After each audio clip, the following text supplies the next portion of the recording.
Madam, Chandraprabha ಅವ್ರಿಗೆ letter ಸಿಗೋದಿಲ್ಲ ನೀವು ಬರ್ದಿರೋದು. ಮೇ ಬಿ ಮೊದಲ ಪ್ರೇಮ ಪತ್ರ ಅಂತ ಅನ್ಸುತ್ತೆ ಅದು. ಸೊ ಅವರು ಬೇರೆಯವ್ರಿಗೆ ಅವ್ರಿಗೆ ಅವ್ರ ಫ್ಯಾಮಿಲಿ ಪತ್ರ ಕೊಡ್ಲಿ ಅಂತ ಹೇಳ್ಬಿಟ್ಟು, ಸಿಗ್ಲಿ ಅಂತ ಹೇಳ್ಬಿಟ್ಟು ಅವ್ರಿಗೆ ಬಿಟ್ಕೊಟ್ಬಿಡ್ತಾರೆ. ಸೊ ನೀವು ಬರೆದ ಪತ್ರದಲ್ಲಿ ಆಕ್ಚುಲಿ ಏನ್ ಬರ್ದಿದ್ರಿ, ಏನೆಲ್ಲ ಇತ್ತು ಅಂತ ಹೇಳ್ಬಿಟ್ಟು. ಸೊ ಗಿಲ್ಲಿ ಅದರಲ್ಲೂ ರೇಗಿಸ್ತಾರೆ, ಚಂದ್ರನಿಗೆ ಬುಕ್ಕೆ ಬಂದಿರುತ್ತೆ ಅಂತ. ಹೆಚ್ಚು ಕಡಿಮೆ ನಾನು ಹಾಗೆ ಬರಿಬೇಕಿತ್ತು. ಯಾಕಂದ್ರೆ ಅವ್ರು ಹೋಗಿರೋ ಡೇ ಒನ್ನಿಂದ ನಮಗೆ ಕೌಂಟಿಂಗ್ ಇರುತ್ತೆ. ಬಿಕಾಸ್ ಆಫ್ ಲವ್ ಮಾಡಿದ್ದೀನಿ, ಅವ್ರನ್ನ ಎಷ್ಟು ಮಿಸ್ ಮಾಡ್ಕೊಂಡಿರ್ತೀನಿ ಆ ದಿನಗಳಲ್ಲಿ. ಹಬ್ಬ ದಿನಗಳಲ್ಲಿ ಜೊತೆಗಿರ್ತಾ ಇದ್ರು, ಕೈ ಜೋಡಿಸ್ತಾ ಇದ್ರು. ಖಂಡಿತ ಲೆಟರ್ ಬರ್ತಿದ್ದೀನಿ, ಅದು ತುಂಬ ಇದೆ. ಬಟ್ ಕೆಲವೊಂದು ಸಾಲುಗಳು ನಿಮಗೋಸ್ಕರ.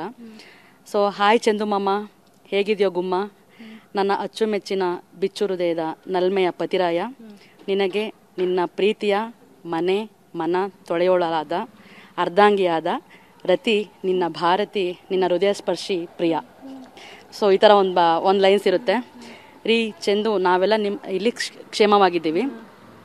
ನಿಮ್ಮ ಕ್ಷೇಮವನ್ನು ಸದಾ ಜಿಯೋ ಹಾಟ್ಸ್ಟಾರಲ್ಲಿ ಹಾಗೂ ಕಲರ್ಸ್ ಕನ್ನಡದಲ್ಲಿ ನೋಡಿ ಕಣ್ ತುಂಬಿಕೊಳ್ತಿದ್ದೀವಿ. ಜಶ್ವಿಕಾ ನಮ್ಮ ತಮ್ಮನ ಮಗಳು ಇರ್ತಾಳೆ, ಟಿ ವಿಲಿ ನೋಡಿದ ತಕ್ಷಣ ಮಾಮ ಮಾಮ ಅಂತಾಳೆ, ಅತ್ತೆ ಅಂತ ಕರೀತಾಳೆ. ಸೊ ಇನ್ನೊಂದೆರಡು ಮಾತು ಅವ್ರಿಗೊಂದು ಕವನ ಥರ ಬರೆದಿರ್ತೀನಿ. ಆ ಚಂದಿರ ಸೋತನು ಮೂಡಿ ಮೂಡಿ, ನಾ ಬಾಡಿದೇನು ನಿನ್ನ ನೋಡಿ ನೋಡಿ, ಕನ್ನಡ ಜನತೆ ಕಾಯುತ್ತಿರುವರು ನಿನ್ನ ಕಾಮಿಡಿ, ಮತ್ತೆ ನೀನು ಯಾವಾಗ ಮಾಡುವೆ ಜನರ ಮನದ ಮೋಡಿ, ನಿನ್ನ ಎಲ್ಲ ತುಂಟತನವನ್ನು ಬುತ್ತಿ ಕಟ್ಟಿ ಗಾಂಧಿನಗರದಲ್ಲಿ ಕಟ್ಟೋ 5.5 ಅಡಿ.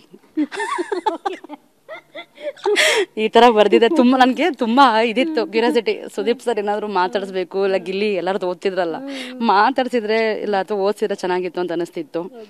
ಆಮೇಲೆ ಇಲ್ಲ ಆಮೇಲೆ ಅರ್ಥ ಆದಿತ್ತೋ ಮಾರಾರೆ ನಾನು ಏನು ಬರ್ತಿದ್ದೀನಿ ಅಂತ ಒಂದು ಕ್ಲಾರಿಟಿ ಕೊಟ್ಟೆ. ರೀ, ನೀವು ಬಿಗ್ ಬಾಸ್ ಮನೇಲಿ ಆಟ ಆಡಿ ಅಂತ ಕಳಿಸಿದ್ರೆ ಅಲ್ಲಿ ಆಡಬಾರ್ದು ಆಟನೇ ಆಡ್ತಾ ಇದ್ದೀರಾ ನೀವು, ಬನ್ನಿ ವಿಚಾರಿಸ್ಕೋತೀನಿ ಅಂತ ಕಳಿಸಿದ್ದೆ. ಸೊ ಜನಮನ ನಿಮ್ಮನ್ನು ಮೆಚ್ಚಿಕೊಂಡಿರೋದು ಏನಕ್ಕೆ ಅಂದರೆ ನಿಮ್ಮ ಕಾಮಿಡಿ ನೋಡಿ ಮೆಚ್ಕೊಂಡಿರ್ತಾರೆ. ಆ ಜನಮನಕ್ಕೆ ನಿಮ್ಮ ಕಾಮಿಡಿ ತಲುಪ್ತಾ ಇಲ್ಲ.